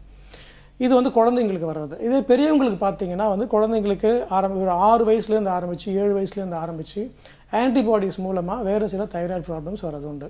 இது ப்ரெக்னன்சி டைமில், மிடில் ஏஜ், யங் ஏஜ் டைமில் கொஞ்சம் அதிகமாக வரதுக்கு சான்சஸ் இருக்குது. பெரியவங்களுக்கு ஓல்ட் ஏஜில் வந்து தைராய்டு கட்டிகள், அதாவது சாதாரண கட்டி இருக்குது, இல்லைனா கேன்சர் கட்டி இருக்குது, அதெல்லாம் வந்து ஓல்ட் ஏஜில் வரதுக்கு வாய்ப்புகள் இருக்குது. கண்டிப்பாக ராம், யோசிக்கவே வந்து ரொம்ப பயமாக இருக்குது அப்படின்னே சொல்லலாம். ஒரு பக்கம் எனக்கு இப்போயே பயம் ஸ்டார்ட் ஆகிடுச்சு. ஏன்னா முன்னாடிலாம் வந்து தைராய்டுக்கான சிம்டம்ஸ் வந்து ஒரு 2-3 விஷயங்கள் இருக்கும். மேபி ஓவராக வெயிட் போட்டுச்சு அப்படின்னா முதல்ல போய் தைராய்டு டெஸ்ட் பண்ணிடு அப்படின்னு சொல்லுவாங்க. ஏன்னா அந்த அளவுக்கு தான் நமக்கு தெரியும் விஷயங்கள். ஆனால் இவர் சொல்கிறது பார்த்தா சின்ன குழந்தைங்கள்லேருந்து எல்லாருக்குமே வந்து அஃபெக்ட் ஆகிறதுக்கான வாய்ப்புகள் இருக்குது அப்படின்னு சொல்கிறாங்க. ஆமாம் ராஜி. சரி, இப்போ வந்து அந்த சின்ன குழந்தைங்களுக்கு இந்த மாதிரி டெஸ்ட் பண்ணாமல் விட்டுட்டா என்ன மாதிரியான கான்சிக்வன்சஸ்லாம் இருக்கும்? குழந்தைக்கு வந்து தைராய்டு ப்ராப்ளம் இருந்து அது சரிவர ட்ரீட் பண்ணலை, அது ஐடென்டிஃபை பண்ணலை அப்படின்னா குழந்தை வந்து பால் குடிக்கிறது ரொம்ப கம்மியாக இருக்கும், எப்போவுமே தூங்கிட்டே இருக்கும், ரொம்ப நேரம் தூங்குற மாதிரி இருக்கும், மோஷன் வந்து ரொம்ப போகவே போகாது. அண்டு அதுக்கப்புறம் பார்த்திங்கன்னா வெயிட் மட்டும் வந்து நார்மலாக இருக்கும், வெயிட் மட்டும் வந்து ஓரளவுக்கு போட்டுட்ருக்கோம். குழந்தை நார்மலாக சிரிக்கிறது, தலை நிற்கிறது, உட்கார்றது, நடக்கிறது, பேசுகிறது எல்லாமே தள்ளி போகும். எல்லாமே நார்மல் டைமில் நடக்காமல் எல்லாம் தள்ளி போகும். ஒரு சில நேரங்கள் பார்த்திங்கன்னா 1 வயசு ஆனாலும் குழந்தை வந்து தலையே நிற்காது, குழந்தை பார்த்து சிரிக்காது, அண்டு உட்கார்றது அதெல்லாம் வந்து ஒரு சிரிப்பு கூட வராது குழந்தைகிட்ட. ஸோ அந்த மாதிரி சில குறைகள்லாம் வந்து போக போக வந்து தெரிய ஆரம்பிக்கும். பட் அதெல்லாம் வந்து லேட் ஸ்டேஜ். அதுக்கும் முன்னாடியே கண்டுபிடிச்சி ட்ரீட்மெண்ட்டை ஆரம்பிக்கிறது தான் வந்து கரெக்டான சரியான வழி. ஓகே சார், இது வந்து பெரியவங்களுக்கு வருது அப்படின்னா அதுக்கு 1000 காரணங்கள் இருக்கலாம். மேபி ஒரு 30 வயசுல வருது அப்படின்னா மேபி அவங்க ஏதாவது ஒரு சத்தான ஆகாரம் எடுத்துருக்க மாட்டாங்க, இல்லை நீங்கள் சொன்ன மாதிரி அயோடின் டெஃபிஷியன்சி, இந்த மாதிரி 1008 காரணங்கள் சொல்லலாம். ஆனால் குழந்தைங்களுக்கே வருது அப்படின்னு சொன்னால் அதுக்கான காரணம் என்ன? குழந்தைங்களுக்கு ஏன் வருது? அது சில குழந்தைங்களுக்கு, அதாவது 2000 குழந்தையில் ஒரு குழந்தைக்கு வந்து தைராய்டு சுரப்பி இல்லாமல் பிறக்கிறாங்க, தைராய்டு ஏஜெனிசிஸ். பிறக்கும்போது இயற்கையிலே வந்து தைராய்டு சுரப்பி இல்லாமல், இப்போ ஒரு சில பேர் ஒரு கிட்னியோடு பிறக்கிறாங்க, ஒரு சில பேர் கண்ணில் ப்ராப்ளமோடு பிறக்கிறாங்க, ஒரு சில பேருக்கு இருதயத்தில் ப்ராப்ளம் இருக்குது. அந்த மாதிரி வகையில் இயற்கையிலே நடக்கிற ஒரு கோளாறு 2000 குழந்தைகளில் ஒரு குழந்தைக்கு தைராய்டு சுரப்பியே இல்லாமல் பிறக்கிறாங்க. இல்லை தைராய்டு சுரப்பி நார்மலாக இங்கே இருக்க வேண்டியது இல்லாமல் நாக்கு கீழே அந்த மாதிரி மேலே வேறு எங்கேயாவது இருக்கும். அந்த மாதிரி இருந்தால் அது சரியாக வேலை செய்யாது. ஸோ இது வந்து முதல்ல இதோட ப்ராப்ளம்ஸ் வந்து இனிஷியலாகவே முதல்லேருந்து ஸ்டார்ட் ஆகும். இது ஒரே ஃபேமிலியில் வரக்கூடிய ப்ராப்ளம் இல்லை, திடீர்னு யாருக்காவது ஒருத்தருக்கு வரக்கூடிய ஒரு பிரச்சனை. சரி, இப்போ வந்து அயோடின் டெஃபிஷியன்சின்னு சொன்னீங்க, வேறு எந்தெந்த டெஃபிஷியன்சியால் வந்து இந்த தைராய்டு வரதுக்கான ரீசன் இருக்குது? வேறு வந்து நிறைய காலிஃப்ளவர் அண்ட் கேபேஜ் அந்த மாதிரி ஒரு சில பொருள்கள் உட்கொள்கிறது மூலமாக ஒரு சில தைராய்டு ப்ராப்ளம்ஸ் வந்து லேட்டர் ஆன் குழந்தையில் கிடையாது, இதெல்லாம் பெரியவங்களுக்கு ஒரு சில பேருக்கு வந்து சில வகையான காய்கறிகள் நிறைய உட்கொள்கிறது மூலமாக வரலாம். அந்த வகையான காய்கறிகள் வந்து பார்த்திங்கன்னா காலிஃப்ளவர், கேபேஜ், ப்ராக்கோலி இந்த மாதிரி ஒரு சிலர் சொல்லுவாங்க. பட் நார்மலாக எடுத்துக்கிறதால ஒன்றும் ப்ராப்ளம் இல்லை. நான் சொல்கிறது ரொம்ப அதிகமாக அளவுக்கு அதிகமாக ஒரு சில காய்கறிகள் சாப்பிட்றதால வரலாம். பார்த்தீங்களா ராஜி, இப்போது ஜெனட்டிக்கலாக இந்த மாதிரி ப்ராப்ளம் இருக்கவங்களாம் இந்த மாதிரியான காய்கறிகளை அவாய்ட் பண்ணுறது ரொம்ப ரொம்ப நல்லது. இப்படின்னு பார்த்தா ஒரு நோய்க்கும் ஒரு காயை வந்து அவாய்ட் பண்ணிட்டே போனால் கடைசியில் என்ன சாப்பிட்றது அப்படின்ற ஒரு பயம் வந்துடும். சார், இன்னொரு விஷயம் நீங்கள் சொன்னீங்க, இதுக்கான டெஸ்ட்டை வந்து முறையாக எடுத்துக்கிட்டா வந்து முன்னாடியே அறிஞ்சிக்கிட்டோம் அப்படின்னா அது கம்மி பண்ணுறதுக்கோ இல்லை இதை விட ஜாஸ்தி ஆகாமல் இருக்கிறதுக்கான ஒரு வாய்ப்புகள் இருக்கும் அப்படின்னு சொன்னீங்க. இப்போ குழந்தைங்களுக்கும் பெரியவங்களுக்கும் வந்து டெஸ்ட்லேயே வந்து வித்தியாசம் இருக்குமா? ஏன்னா இப்போ நீங்கள் சொன்ன மாதிரி இப்போ என்னோட அம்மாவுக்கு இருக்குது அப்படின்னா இல்லை ஜெனட்டிக்கலாக வருது அப்படின்னு சொன்னால் நான் டக்குன்னு போய் ஒரு டெஸ்ட் எடுத்துக்கலாமா அப்படின்ற ஒரு விஷயம் இருக்கும். ஆனால் அந்த டெஸ்ட் ரொம்ப கஷ்டமாக இருக்குமோ இல்லை அது ரொம்ப வலியாக இருக்குமோ அப்படின்ற ஒரு பயத்திலே நிறைய பேர் எடுத்துக்க மாட்டாங்க. ஸோ இந்த டெஸ்ட்லாம் என்ன முறையில் இருக்குது, குழந்தைங்களுக்கு எப்படி இருக்குது, பெரியவங்களுக்கு எப்படி இருக்குது? சிம்பிள் பிளட் டெஸ்ட் தான். குழந்தைங்களுக்கும் பெரியவங்களுக்கும் ஒரே முறையான பிளட் டெஸ்ட் தான். காலையில் ஒரு 8 o'clock ஒன்றும் சாப்பிடாம போயிட்டு ஒரு பிளட் சாம்பிள் ஈஸியாக எடுத்துருவாங்க. பிளட் சாம்பிள் கொடுத்துட்டு TSH, T4, T3 அப்படிங்கிற ஒரு சில பிளட் டெஸ்ட் வந்து செய்கிறது. இது மூலமாக வந்து நம்ம தெரிஞ்சுக்கலாம் தைராய்டு அதிகமாக சுரக்குதா இல்லை வந்து கம்மியாக சுரக்குதா அப்படிங்கிறது கிளியராக தெரிஞ்சுக்கலாம். குழந்தைகளுக்கும் அதே டெஸ்ட் தான், பெரியவங்களுக்கும் அதே டெஸ்ட் தான். இதை பார்த்துட்டு ஒரு சில எக்ஸ்ட்ரா டெஸ்ட்டு சில பேருக்கு வந்து தேவைப்படலாம். ஃபார் எக்ஸாம்பிள் வந்து ஆன்டிபாடி டெஸ்ட், இதெல்லாம் எடுத்த உடனே பண்ணுறது இல்லை. தைராய்டு ஆன்டிபாடிஸ், தைரோக்ளோபுலின் அப்படின்றது. அதுக்கு அடுத்தபடியாக ஸ்டேஜ் சில பேருக்கு ஸ்கேன்ஸ் தேவைப்படலாம். அல்ட்ராசவுண்ட் ஸ்கேன் அப்படின்னு சொல்கிறது, டெக்னீஷியம் 99 ஸ்கேன், இதெல்லாம் ஒரு சில பேருக்கு தான் தேவைப்படும். ஓகே, ஸோ வந்து ரொம்ப சிம்பிளாக இருக்குன்னு நினைக்கிறேன். ஏன்னா ஒரு வேளை சந்தேகம் இருக்குது அப்படின்னா இந்த ஜெனட்டிக்கல் டிஸார்டர் அப்படின்றனால எல்லாருக்குமே ஒரு பயம் இருந்துகிட்டே இருக்கும். ஸோ சாதாரண ஒரு டெஸ்ட் தான், பிளட் டெஸ்ட் தான் அப்படின்னு சொன்னாங்க. ஸோ எல்லாருமே வந்து கொடுத்து டெஸ்ட் பண்ணிக்கிறது ரொம்ப நல்லது அப்படின்னு நினைக்கிறேன். ஆமாம் ராஜி, கண்டிப்பாக. சரி, இப்போ வந்து இருக்குது அப்படின்னு கன்ஃபார்ம் ஆனதுக்கு அப்புறமா என்னென்ன மாதிரியான ஆக்டிவிட்டீஸ் மெடிசன்லையாக இருக்கட்டும், ஃபுட்லேயாக இருக்கட்டும் எடுத்தால் இதை கண்ட்ரோல் பண்ணுறதுக்கான ஃபீசிபிலிட்டிஸ் இருக்குது? தைராய்டு குறைவாக வேலை செய்கிற கண்டிஷன் அப்படின்னா ட்ரீட்மெண்ட் பண்ணுறது ரொம்ப ஈஸி. டெய்லி ஒரு டேப்லெட் எடுத்துக்கணும். எம்டி ஸ்டொமக்கில் காலையில் எழுந்த உடனே வந்து அது எவ்வளோ டாக்டர் கொடுப்பாங்க, எவ்வளோ டோஸ் எடுத்துக்கணும் அப்படின்றது அவங்க சொல்லுவாங்க. அந்த டோஸு காலையில் எடுத்துக்கிட்டால் போதும். நீங்கள் ஒரு நாளைக்கு ஒரு வேளை எடுத்துக்கிறதா. இதை எடுத்துக்கிட்டு அப்பப்போ டெஸ்ட் பண்ணி பார்த்துக்கணும், கொடுக்குற டோஸ் கரெக்டு தானா, கரெக்டாக எல்லாம் வந்து நார்மலாக இருக்கான்றது டெஸ்ட் பண்ணிக்கணும். இதே தைராய்டு அளவுக்கு அதிகமாக இருந்ததா அதுக்கும் இனிஷியலாக வந்து டேப்லெட்ஸ் தான் கொடுக்கறது. அந்த டேப்லெட்ஸ் ஒரு நாளைக்கு 2 times 3 times அந்த மாதிரி எடுத்துக்கிறது. அதுவும் ஓரளவுக்கு எடுத்துக்கிட்டு அப்பப்போ வந்து டெஸ்ட் பண்ணி பார்த்துக்கணும். தைராய்டு அதிகமாக சுரந்தால் ஒரு சில பேருக்கு சர்ஜிக்கல் ப்ரொசீஜர், ஆப்ரேஷன் பண்ணி தைராய்டு வந்து குணப்படுத்த வேண்டியதாக இருக்கலாம். பட் குறைவாக வேலை செய்கிறவங்களுக்கு ட்ரீட்மெண்ட் தைராய்டு ஹார்மோன்ஸ் கொடுக்கறது தான், டேப்லெட்ஸ் கொடுக்கறது தான். ஓகே சார், ஸோ இதோட ட்ரீட்மெண்ட் வந்து ஓரளவுக்கு சிம்பிளாக தான் இருக்குது. பிகாஸ் என்ன தான் வந்து இதை அதிகப்படுத்த முடியாட்டாலும் இதை ஓரளவுக்கு மெடிசன் மூலமாக வந்து கம்மி பண்ணிவிட்டு இல்லை அதே மாதிரி ஸ்டெடியாக கொண்டு போயிட்டுருக்கலாம். இப்போ நிறைய பேருக்கு இந்த தைராய்டு கட்டி மேலே ஒரு பயம் இருக்குது. இந்த கட்டி வந்து கேன்சராக போயிடுமோ, கேன்சராக இருக்குமோ அப்படின்ற ஒரு பயம் இருக்குது. இது ஒருவேளை கேன்சராக மாறுச்சு அப்படின்னா அதுக்கான ரெமெடிஸ் இருக்குது, அதுலேருந்து தப்பிச்சு வெளியே வர முடியுமா, இல்லை அது ஒரு பெரிய டேஞ்சரான ஒரு விஷயமா? இல்லை, டேஞ்சர்னு சொல்ல முடியாது. முன்கூட்டியே அறிஞ்சிக்கிட்டோம்னா, சீக்கிரமாகவே தெரிஞ்சுக்கிட்டோம்னா ஓரளவுக்கு குணப்படுத்தக்கூடிய ஒரு வியாதி தான். அதாவது தைராய்டு வந்து வீக்கம், இங்கே கழுத்து கீழே வந்து தைராய்டு கட்டி இருக்குது அப்படின்னா எல்லாருமே வந்து அதை பார்த்துக்கணும், பிளட் டெஸ்ட் செஞ்சுக்கணும், ஸ்கேன் பண்ணி பார்த்துக்கணும். அதுக்கப்புறமா வந்து டாக்டர்ஸ் அட்வைஸ் பண்ணுவாங்க. ஒரு சில பேருக்கு அதில் கட்டியிலேருந்து நீர் எடுத்து டெஸ்ட் பண்ணி பார்க்க வேண்டியதாக இருக்கும். இது சாதாரண கட்டியா இல்லை கேன்சர் கட்டியா அப்படிங்கிறது. சாதாரண கட்டியாக இருந்தால் ஒன்றும் செய்ய வேண்டியது இருக்காது, அப்பப்போ செக் பண்ணி பார்த்துக்க வேண்டியதாக இருக்கும். இதே கேன்சர் கட்டியாக இருந்தால் முன்கூட்டியே தெரிஞ்சுக்கிட்டோம்னா, ஏர்லியாக தெரிஞ்சுக்கிட்டோம்னா கம்ப்ளீட்டாக குணப்படுத்திடலாம். அது குணப்படுத்திட்டு அதுக்கப்புறம் ஃபர்தராக அப்பப்போ follow up scans, follow up blood test அதெல்லாம் பண்ணி பார்த்துக்கிட்டோம்னா இதுலேருந்து கம்ப்ளீட்டாக வந்து குணமாகிறதுக்கு, க்யூர் ஆகிறதுக்கு வாய்ப்புகள் நிறைய இருக்குது. ராஜி, இப்போது ஒரு ப்ராப்ளம் அப்படின்னாலே வந்து நம்ம ரொம்ப இன்டென்ட் எடுத்து அதுக்கு நிறைய கான்ஷியஸ் கொடுத்து பேசுவோம் இல்லையா?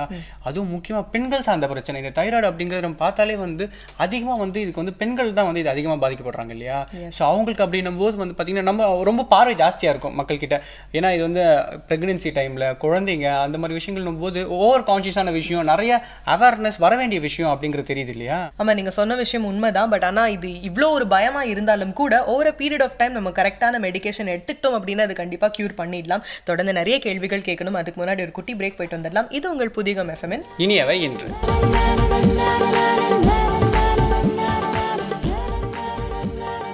Welcome back. இது உங்கள் புதிய எஃப்எம்மின் இனியவை இன்று with me Raji and Ram. இன்னைக்கு தைராய்டு அவேர்னஸ் மந்த்துக்கான எக்கச்சக்கமான விஷயங்கள், ஒரு தைராய்டு கிளாண்டில் வந்து குட்டியோண்டு விஷயம் இருந்தாலும் கூட அதில் இவ்வளோ விஷயங்கள் இருக்குது அப்படின்றத வந்து எக்ஸ்பிளைன் பண்ணுறதுக்காக டாக்டர் KG ரவிக்குமார் சார் இன்னைக்கு நம்மளோட இருக்காங்க, எண்டோக்ரைனாலஜிஸ்ட். இன்னும் நிறைய விஷயங்கள் கேட்க போகிறோம் இல்லையா? ஆமாம் ராஜி, நிறைய கொஸ்டின் நம்ம கிட்ட இருக்கு, நம்ம கேட்டலாமா? S.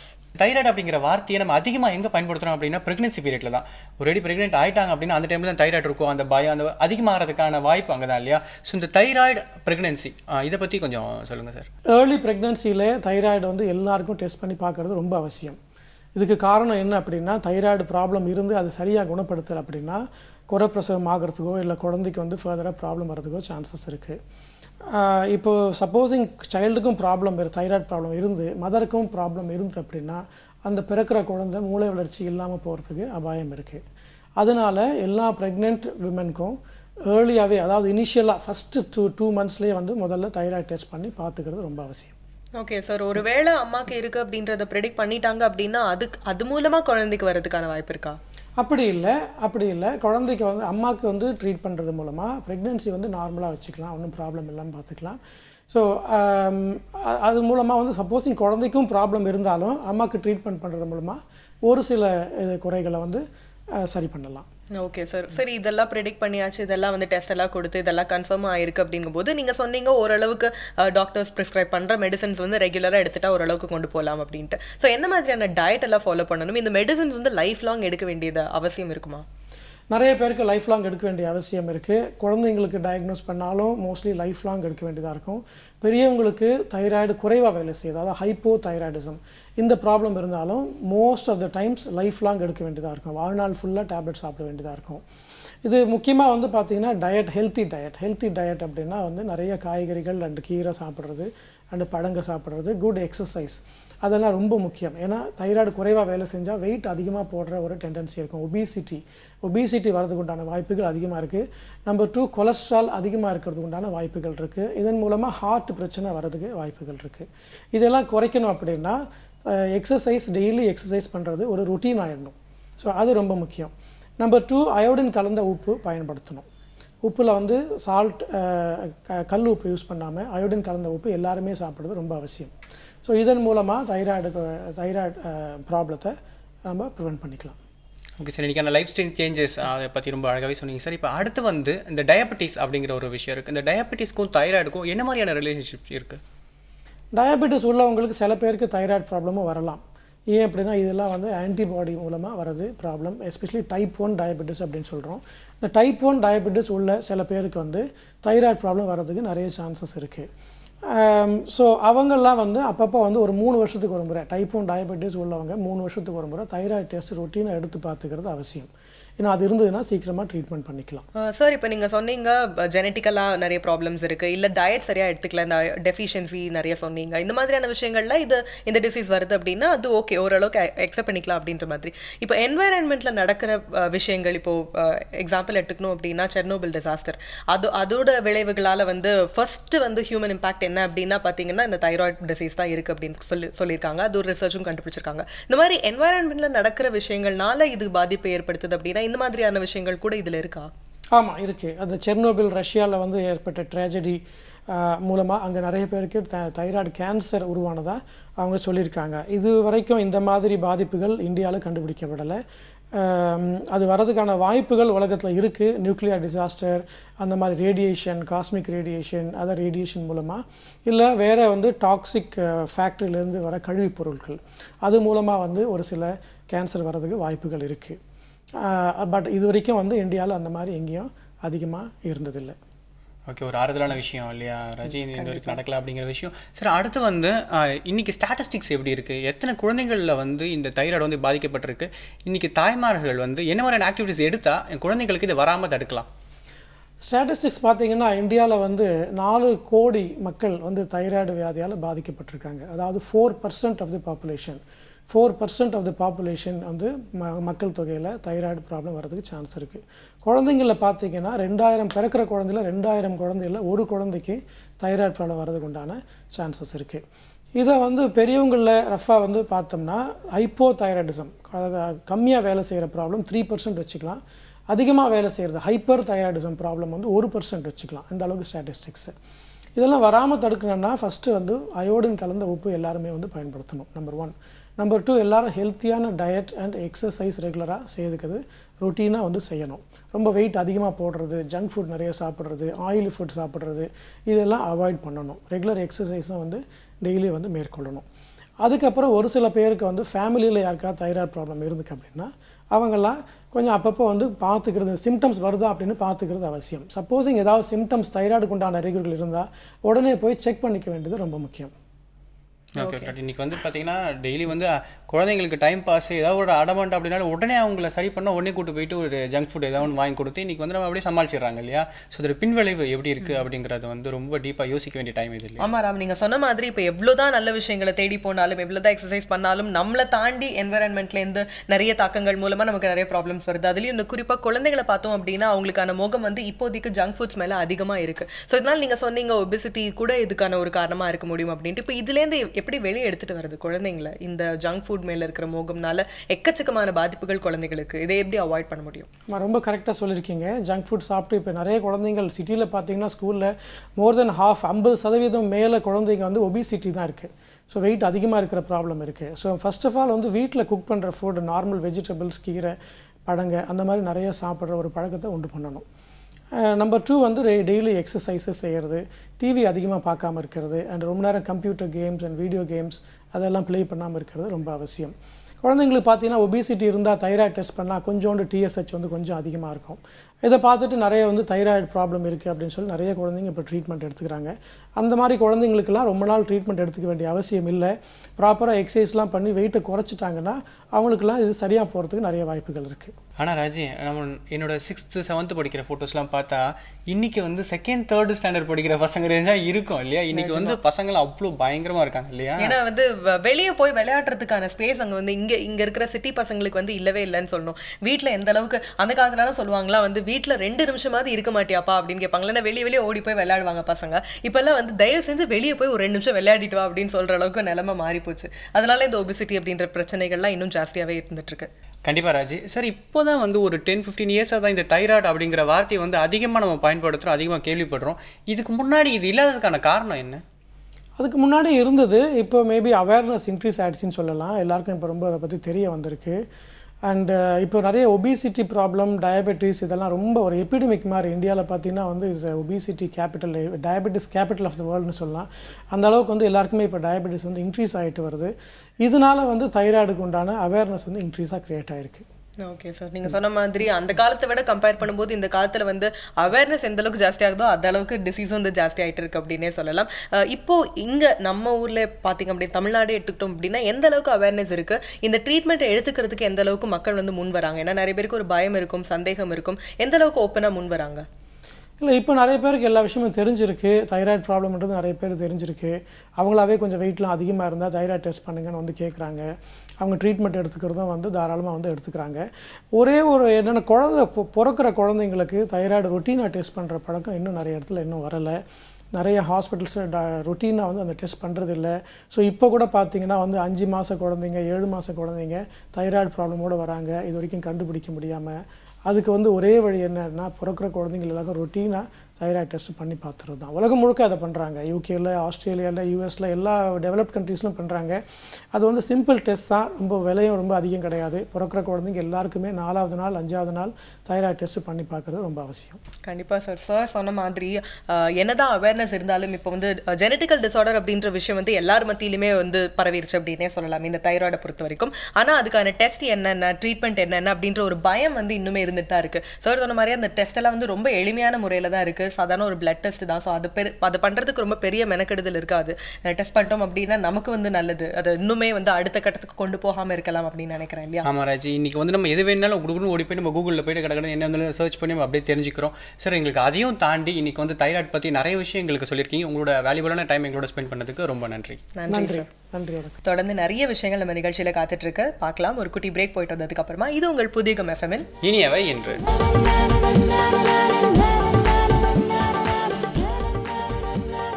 Welcome back to Puthiyagam FM station இனியவை என்று with me Ram and Raji.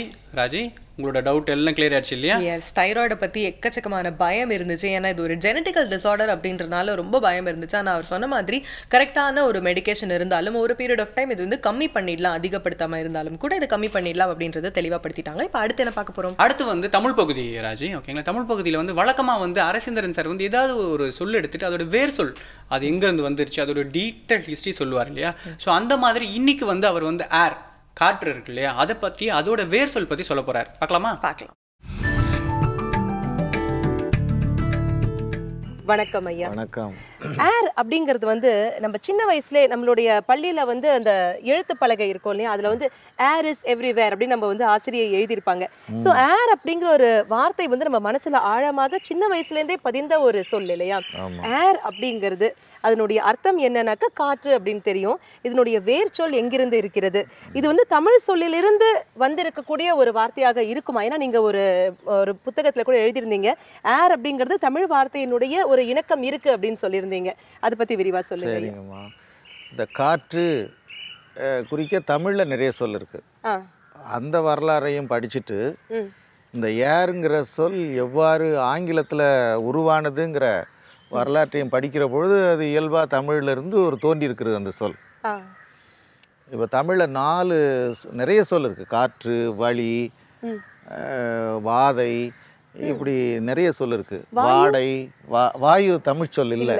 வாடை, தென்றல், கொண்டல், கோடை, இப்படி சொற்கள் இருக்கின்றன. வடக்கிருந்து வீசுறது வாடை, தெற்கிருந்து வீசுறது தென்றல். குணதிசை என்றால் கிழக்கு திசைன்னு பொருள் பழைய தமிழ்ல. ஒரு திசையிலேருந்து வரக்கூடிய காற்றுக்கு ஒரு அழகான பேர் இருக்கு. கொண்டல் என்றால் கிழக்கு இருந்து வீசுகிற காற்று. கோடு என்றால் தமிழ்ல மலை, விளவங்கோடு, திருச்செங்கோடு, அந்த கோடுன்னா மலை. மலை தமிழ்நாட்டு நிலம்ல மேற்கு இருக்குது, பெரிய மலைத்தொடர், மேற்கு தொடர்ச்சி மலை. அந்த கோடுள்ள திசையிலிருந்து வீசக்கூடிய காற்றுக்கு தான் கோடை காற்றுன்னு பேர். கோடை காற்றுன்னா மேலை காற்றுன்னு ஒரே எழுதுவாங்க. புரியுதுங்களா? வெப்பமான காற்று அது வேறு, நீர் பகுதி இல்லாத இடத்துல இருந்து வர்றதால அது வெப்பமா இருக்குது. நம்ம சென்னை பகுதியில் அதிகமா வீசக்கூடிய ஒரு காற்று. இப்ப இந்த அடிப்படையில கோடைனா என்னன்னு புரியுது, வாடைனா என்னன்னு புரியுது, தென்றல்னா என்னன்னு புரியுது, கொண்டல்னா என்னன்னு புரியுது. இந்த அடிப்படை அறிவில் இந்த ஏருங்கிற சொல்லுக்கு அவங்க என்ன எழுதுறாங்கன்னா, அகர் என்ற சொல்லுக்கு நிலம் என்று பொருள். அகரம் என்றால் தமிழ நிலம். அகரம் 1000 அந்தணர்க்கு ஈல் எண் என்று திருமூலர் சொல்றார். நம்ம தமிழ்நாட்டில் நிறைய ஊருக்கு அகரம்னு ஊர் பேர் இருக்கு. அகரம், உள்ளகரம், தென்னகரம். அகரம்னா நிலம், மருத நிலம். 2 மலைகளுக்கு இடையில அகப்பட்ட இடத்துல இருக்கிற அந்த மருத நிலத்துக்கெல்லாம் அகர் என்று அகரம்னு பேர். அந்த அகரம் என்ற சொல் தமிழில் தோன்றிய பழைய சொல். அகரம் 1000 அந்தணர்க்கு ஈல் எண் என்று திருமூலர் சொல்றார். இந்த அகரம் என்ற சொல் தான் அகர், ஏக்கர் என்றெல்லாம் ஆனது. மேலை உலகத்தில் போய் என்ன எழுதுகிறாங்க, திறந்த வெளியாக நிலமாக இருக்கிற பகுதியிலிருந்து, வெட்ட வெளியிலிருந்து வீசப்பட்ட காற்றுக்கு தான் அகர், ஏர் என்று வந்தது என்று எழுதுகிறார்கள். ஏர் என்ற சொல் நிலப்பகுதியிலிருந்து, ஒரு மலைப்பகுதியிலிருந்து வந்தால் அது கோடைன்னு சொன்னோம். தெற்கே இருந்து வீசுறதால தென்றல்னோம், வடக்கே இருந்து வீசுறதால வாடைன்னு சொன்னோம். அதுபோல் அகர் என்ற நிலத்தை குறித்த பகுதி. அந்த இப்போ தொகுப்பு என்று சொன்னால் மரங்கள் தொகுதியாக இருக்கிறது தொகுப்பு. அந்த தொகுப்புங்கிறது தான் தோப்பு என்றானது. அந்த கூ என்ற 2வது எழுத்து குறையிற உடனே அதை ஈடு செய்ய முதல் ஒலி நீளும். தொகுப்பு தொப்பு இல்லை, தோப்பு. பகு பகல் பால் என்றாகிறது. அதுபோல அகர் என்ற சொல்லுல காணா போன உடனே ஏர் என்று நீளுகிறது. அந்த காற்றை இன்றைக்கு பொதுவாக காற்றை குறிக்கிறது. ஆனால் முதலில் எந்த இடத்திலே ஏர் என்ற சொல் வந்ததென்றால் திறந்த வெளி நிலத்தில் இருந்து வீசப்பட்ட காற்று. அதாவது அகர் என்ற பகுதியிலிருந்து வீசப்பட்ட காற்று தான் அகர், ஏர் என்று ஆனதென்று ஜான் ஐட்டோ என்கின்ற ஆங்கில அறிஞர் எழுதியிருக்கான். பெரும்பாலான அறிஞர்களும் அதைத்தான் அந்த கருத்தை எழுதியிருக்கிறாங்க. எனவே ஏர் என்பது இன்றைக்கு பெரிய உலக புகழ்பெற்ற சொல். ஆனால் அகரம், அகர் என்ற தமிழ் தான் இவ்வாறு ஏர் என்ற சொல் அந்த நிலம் இருக்கிற திசையிலிருந்து வீசப்பட்ட காற்றுக்கு பேராக வந்து அதன் பிறகு பொது சொல்லாக ஆகியிருக்கிறது. இதான் ஏர் வரலாறு. காற்று புகாத இடத்திலும் இந்த கருத்து புகுகிறது. அற்புதமா சொன்னீங்க. எனக்கு நிறைய பேர் வந்து பாத்தீங்கன்னாக்கா ஏர் அப்படிங்கிறதே ஒரு தமிழ் சொல் அப்படின்னு தான் நினைச்சிட்டு இருக்காங்க. அந்த வகையில வந்து அகர அப்படிங்கிற ஒரு தமிழ் வார்த்தையிலிருந்து தான் ஏர் என்று நம்ம இப்போ பரவலா சொல்லக்கூடிய ஒரு ஆங்கில வார்த்தையே தோன்றியது அப்படின்னு நீங்க ரொம்ப அற்புதமா சொன்னீங்க. இதே மாதிரி வேறு ஒரு தமிழ் வார்த்தையின் வேர் சொல்லோடு உங்களை நாங்கள் சந்திக்கிறோம். நாங்கள் இப்போ அடுத்து என்ன எடுத்துகிட்டு வந்திருக்கேன் தெரியுமா? சொல்லுங்க ராஜி. ஆஸ் யூஷுவல் ஒரு வெப்சைட் எடுத்துகிட்டு வந்திருக்கேன். இதோட பேர் என்ன அப்படின்னா www.onlymyhealth.com. இதுலேயே உங்களுக்கு புரிஞ்சிருக்கும் நம்ம ஹெல்த் பற்றின எக்கச்சக்கமான விஷயங்கள் A to Z என்னென்ன விஷயங்கள் இருக்கோ, என்னென்ன நோய்கள் இருக்கோ, அதுக்கான தீர்வு என்ன, அதுக்கான முறைகள் என்ன, ட்ரீட்மெண்ட் என்ன, இந்த மாதிரி எக்கச்சக்கமான விஷயங்கள் இந்த வெப்சைட்டில் இருக்குது. இதை நான் ஸ்பெல்லும் பண்ணிடுறேன். Only My Health ONLYMYHEALTH.com. So நான் சொன்ன மாதிரி இதில் எல்லா நோய்களுக்கான தீர்வு என்னென்ன, இதோட சிம்டம்ஸ் என்னென்ன, காசஸ் என்னென்ன அப்படின்ற எல்லா விஷயங்களும் இதில் இருக்குது. நானும் உள்ளே போய் பார்த்தேன் ராஜி. அதில் என்ன இருக்குது அப்படின்னா மொபைல் ஆப் ஒன்று இருக்குது. அதை நம்ம டவுன்லோட் பண்ணி வச்சுக்கிட்டோம் அப்படின்னா அதில் நம்ம என்ன மாதிரி பெனிஃபிட் இருக்குது அப்படின்னா, நமக்கு சப்போஸ் ஒரு தைராய்டோ ஆர்த்திரிஸோ ஏதாவது இருக்குது அப்படின்னா அதில் இன்புட் போட்டு வச்சுட்டோம் அப்படின்னா பக்கத்தில் டாக்டர் எங்கே இருக்காரு, நமக்கான என்னென்ன மாதிரி மெடிசன் எப்போ போய் எடுக்கணும் அப்படிங்கிறது எல்லாமே அதை நமக்கு இண்டிபேட் பண்ணிக்கிட்டே இருக்கும். அந்த ஆப் நமக்கு ரொம்ப யூஸ்ஃபுல்லாக இருக்கும் இல்லையா? சூப்பர். இப்போ வந்து வெப்சைட் வந்து ஆன்லைனில் போய் கஷ்டப்பட்டு பார்க்கணுமே அப்படின்ற ஒரு விஷயம் இருந்தாலும் கூட இப்போ ஆப்ஸை வந்து ஈஸியாக டவுன்லோட் பண்ணி இந்த காலத்துக்கான டெக்னாலஜி, இந்த காலத்துக்கான ஒரு சின்ன சின்ன சோம்பேறித்தனத்துக்கான ஒரு தீர்வாக வந்து நம்ம வச்சிருக்கோம் அப்படின்னு சொல்லலாம். ரொம்ப ஈஸியாகவும் இருக்கும் இல்லையா? அப்படியே ஆன்லைன் பக்கம் போகிறவங்க ரொம்ப முக்கியமான ஒரு விஷயம் பண்ணணும்ல ராஜி? எஸ், ரொம்ப முக்கியமான ஒரு விஷயம் என்ன அப்படின்னா feedback@puthiyugam.tv அப்படின்ற மெயில் ஐடிக்கு உங்களுடைய தாழ்மையான கருத்துக்களை எங்களுக்கு அனுப்பியே ஆகணும். அது மட்டும் இல்லை ராஜி, இப்போ ஆன்லைன் போக முடியாதவங்க இப்போ ஸ்க்ரீனில் வர அட்ரஸுக்கும் அல்லது அதில் வர டோல் ஃப்ரீ நம்பருக்கும் உடனே நமக்கு சுட நம்ம இப்போ பார்த்துட்டு இருக்காங்க இல்லையா, அப்படியே லைவாகவே இப்போ நமக்கு ஃபோன் பண்ணி என்ன விஷயம் அப்படிங்கிறது நம்மளோட அப்டேட்ஸை சொல்லலாம். ஓகே ராம், இன்னைக்கான விஷயங்கள் எல்லாமே நம்ம வந்து சமத்தா எல்லாத்தையும் சொல்லியாச்சு. இன்னைக்கு என்னென்ன தைராய்டு அப்படின்ற ஒரு விஷயத்தை எடுத்துகிட்டு வந்தோம். சீரியஸான டாப்பிக்காக இருந்தாலும் கூட ஒரு பெரிய பயத்தை, ஒரு பெரிய சந்தேகத்தை இன்னைக்கு நம்ம வந்து தெளிவாக கிளியர் பண்ணிட்டோம் அப்படின்ற ஒரு நம்பிக்கையோட, ஒரு சந்தோஷத்தோட இன்னைக்கு நம்ம கிளம்பிடலாம். இனிமேல் நாளைக்கு என்னென்ன விஷயங்கள் அப்படின்றத தான் எடுத்துகிட்டு வரதுக்கான பாக்கி இருக்குது. கிளம்பலாம் ராஜி. கண்டிப்பாக. இது புதிய யுகம் FM ஸ்டேஷனின் இனியவை என்று வித் ராம் அண்ட் ராஜி.